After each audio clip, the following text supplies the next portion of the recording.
bullets.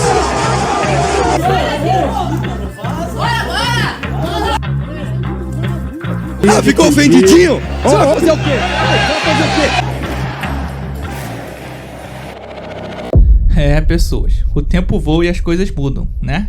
A moda, a comunicação e aquilo que a gente considera cultura pop estão em transformação. É meio surreal, né? Pensar que hoje em dia tem criança que nem sabe o que é isso.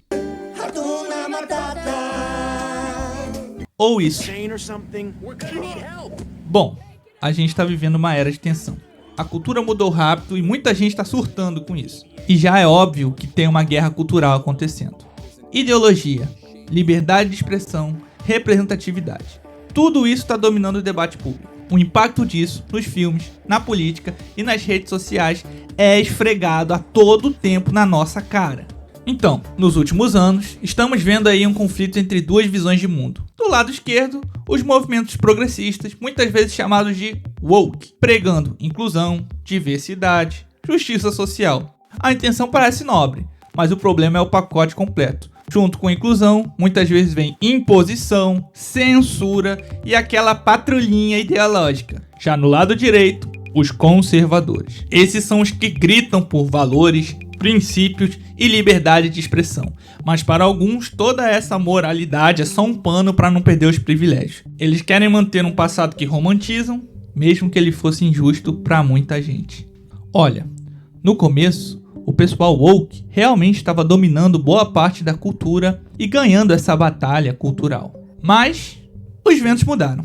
A hegemonia woke, que reinou por muitos anos no entretenimento, na mídia e nas políticas internas das empresas, está desmoronando. E a queda ainda ficou mais evidente com a volta do Donald Trump como o 47º presidente dos Estados Unidos. Ele literalmente declarou guerra ao movimento woke. Literalmente.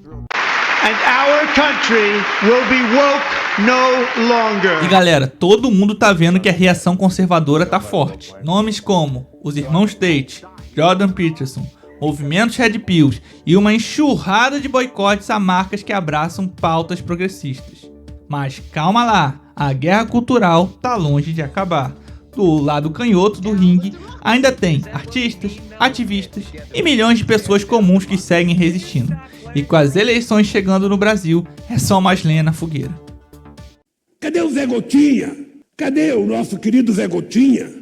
O Bolsonaro mandou embora, porque pensou que ele era petista. Com a globalização e a internet, o mundo ficou pequeno, rápido e meio repetitivo. Tendências atravessam fronteiras em segundos e tudo começa a seguir o mesmo padrão. Mesma música, mesmo filmes, mesma estética, mesma artificialidade.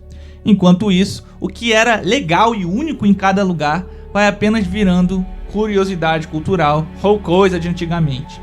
E a cultura local, que antes dava identidade a cada povo, é frequentemente deixado de lado para dar lugar ao que é popular em escala global. É prático?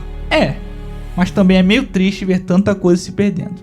Olha, não tô dizendo que é errado gostar de coisas globais, né, gente? Todo mundo ama uma Coca-Cola. Mas aos poucos, tudo vai ficando igual e sem graça. E o grande planeta azul parece cada vez mais cinza e pequeno.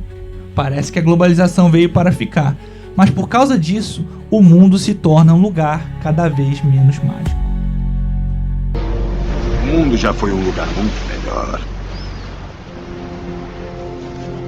O mundo é o mesmo. Há menos razões para se viver. Hoje, a gente vive numa linha tênue. De um lado, a promessa de uma utopia progressista, onde todos seriam representados, incluídos e ouvidos. Do outro, o sonho do retorno aos valores tradicionais, a um passado idealizado, onde supostamente tudo era mais simples e correto. Me diz aí, será que algum desses futuros realmente existe? Ou são só ilusões vendidas por quem quer poder? Mas nem tudo é 880. Às vezes sim, um lado tá claramente errado e não dá pra passar pano. Mas outras vezes o erro tá nos extremos. O importante é ter discernimento, analisar cada escolha com calma. E lembrar que se recusar a seguir ambos os lados, não é necessariamente se isentar. Às vezes, é simplesmente traçar o próprio caminho. Entender que o mundo mudou e que não vai voltar a ser o que era é o primeiro passo. Mas isso não quer dizer que devemos jogar fora tudo que veio antes. Conservar o que tem valor e saber deixar para trás o que virou peso pode ser a chave para sobreviver ao novo sem perder a alma. What a day,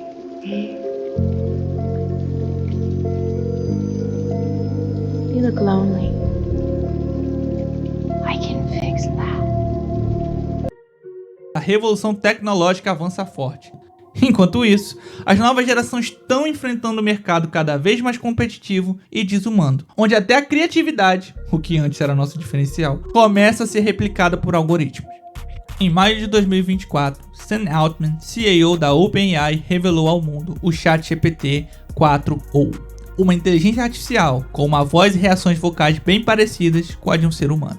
Cara, eu me lembro de que, quando eu vi os comentários de um dos vídeos de revelação, uma coisa tinha me chamado a atenção. Algumas pessoas estavam dizendo que mal podiam esperar para ter uma namorada robô. Eu achei isso interessante e já eu me aprofundo nisso.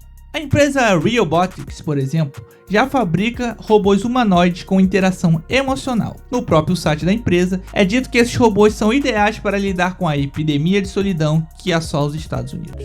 A gente vive num mundo que está conectado o tempo todo, mas ao mesmo tempo parece que todo mundo está cada vez mais distante.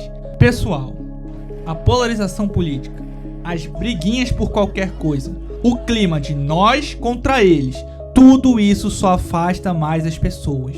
E aí o tempo que antes a gente usava para conversar, ver os amigos, viver de verdade, virou tempo de tela. Tempo de gente acompanhando a vida de desconhecido enquanto ignora quem tá ali do lado. E tudo isso piora quando a gente percebe que as coisas não estão indo bem para a geração Z. A tal geração nem, ou seria a geração injustiçada. Bom, de qualquer forma, o desemprego, a polarização política, a chegada da IA e a alienação social têm frustrado muita gente. Por exemplo, antes, saber o básico já era suficiente. Saber ler, escrever, trabalhar no campo, criar um pequeno negócio, ter ensino médio completo, já eram suficientes para você ser considerado um membro produtivo da sociedade. Mas hoje, parece que nem ter diploma resolve. Alguns dizem que isso acontece por conta da nova geração serem pessoas independentes, que não querem ser exploradas por seus chefes e que ao mesmo tempo lutam para encontrar um mínimo de espaço em uma sociedade e mercado de trabalho caóticos, onde se valoriza tudo, menos a competência, e que ao contrário do passado, R$2.000 dá mal para pagar as compras do supermercado, quanto mais ter uma vida satisfatória. E que nós somos a geração que foi alicerçada na expectativa, mas moldada pela decepção.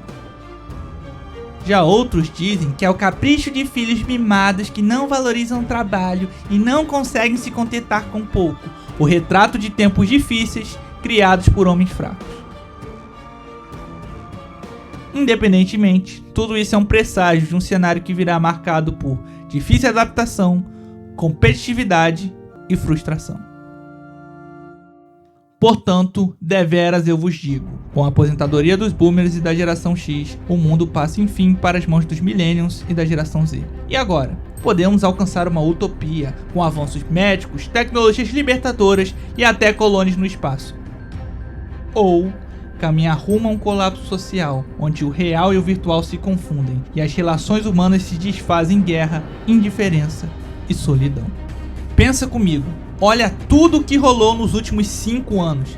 Pandemia, conflito na Ucrânia, inteligência artificial, polarização explodindo. Se tudo isso aconteceu em tão pouco tempo, o que nos espera em 2030? Mas uma coisa é certa. O planeta não é mais o mesmo. E o mundo que a gente conhecia já não existe mais.